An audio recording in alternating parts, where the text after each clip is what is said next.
Hey guys, welcome to the tea party. Today I really wanted to talk to you guys about your pre-arrival checklist. I know for me, after I accepted my role and the waiting period until arrival date has been crazy and just trying to remember everything that I needed to get done. I wish I would have had a video like this to kind of walk me through things that you should get done before the arrival day comes. So with that, let's get on into the video.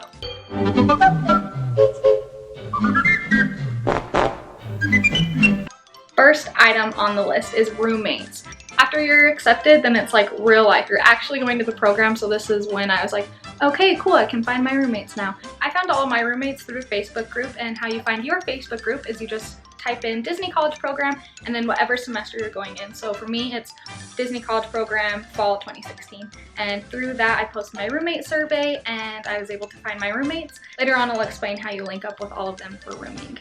So things to kind of talk about with your roommates is getting to know each other, figuring out which housing complexes you guys want to live in, what you prefer, and also roommate gifts if you're going to do that or not. A lot of DCPers decide to do roommate gifts upon arrival, and so that's super awesome.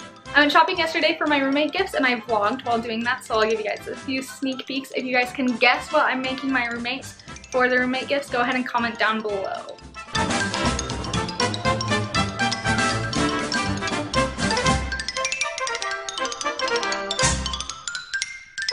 Step 2, travel plans.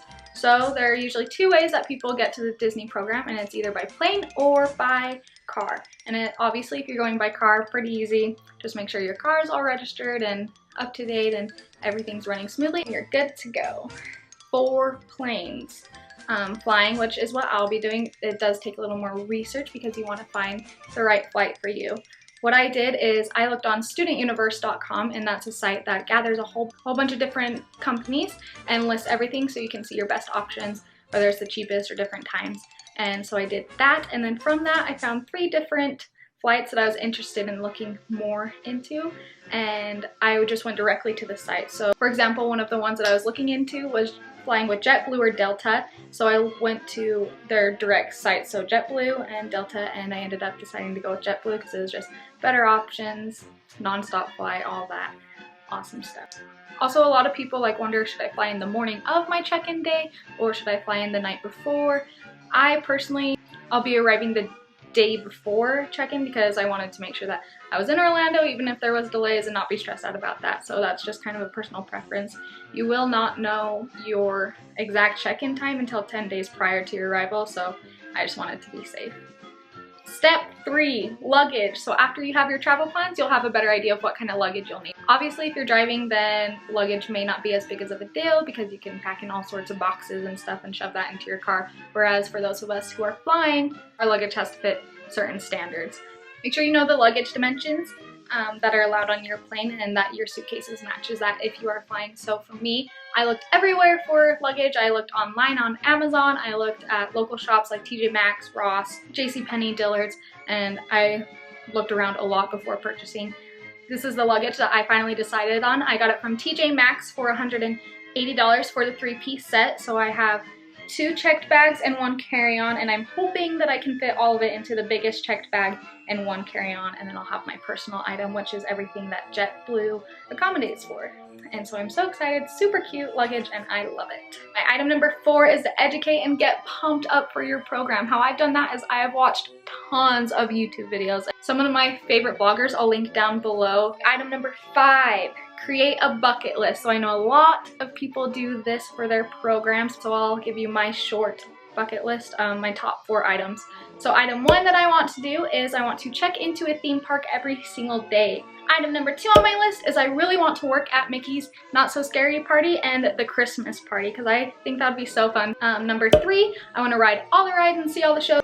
Item number 4 on my bucket list is I want to work in all 4 parks once and the resorts. With my role, I'm able to work in those locations, and if you don't know what my role is, go ahead and click right here and you can see my role reveal video, and it's so cute and it's so fun, so check that out.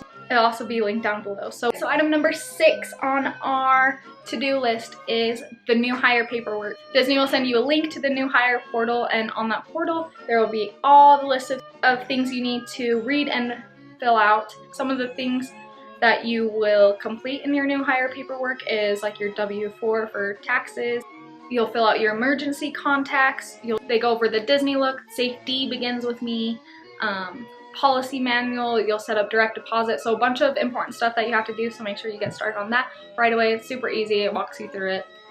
So have fun with that. And that brings us to step number 7. 20 days prior to your arrival date, dorms will send you out an email, and it's your housing registration. And this is where you have the chance to link up with your roommates that you found. It's super simple again. So they email you out a link and you choose a leader in your group, one person, and they go ahead and go through and fill out all the paperwork. And you send that leader, just text or message your leader, your ID number, and he or she links everyone up. You'll then get an email saying, so-and-so asked to link you up. Would you like to accept this link? You can either then accept or deny it. And if you accept it, then you continue on with your paperwork. And if you deny it, then you just fill out your paperwork, and you can choose to either link up with other people or be randomly selected. If you want to be adventurous and don't care to know your roommates before, that's an awesome option for you. Okay, item number 8. We have classes registration. This is also through dorms. So they will send you an email a few days before, say, hey, the class registration takes place on this day. Make sure you can log into dorms and read about the classes before. Prepare, because the site is the dumbest thing. Like, it crashes over and over and over again. So if you are trying to educate yourself on what courses you want while it's not loading and the site is being bombarded by thousands of college students, you're not going to get a class. So just educate yourself before so you know exactly what you want to sign up for, and so when registration rolls around, you're ready to go. Registration opened 10 o'clock Mountain Standard Time on the 27th of July, and I was online 10 minutes prior, and I was online for 2 hours, and the site was super glitchy. One of 6 of my roommates got in to the class that we wanted, and so that's awesome. I unfortunately wasn't able to get into classes, but I was there on the site, so just again, make sure you know exactly what you want before registering. There's also 2 chances to register for classes throughout the semester while we're there, and so I will hopefully get into that class for the term B while I'm there. If not, then I guess I'll just have to play in the parks more. Step number 9 is your itinerary. You'll receive that 10 days prior to arrival, and I'll talk kind of more about that during my check-in video, but basically your itinerary tells you which apartment complex you're checking into, and that will also be where you're living. It tells you when casting and when traditions is, so you'll know all of that prior to arrival, which is super awesome. And last but not least, item number 10. So this is to pack, and very self-explanatory. I will actually be posting a packing video in the next few days, so stay tuned for that. Alright guys, thanks so much for watching. Go ahead and hit that subscribe button down below, and don't forget to check out my role reveal video or my acceptance video if you haven't yet. They will also be linked down below, or you can click on the pictures right up here. Don't forget to join the tea party. Bye! No peeking. So much pleasure. To item number 8 and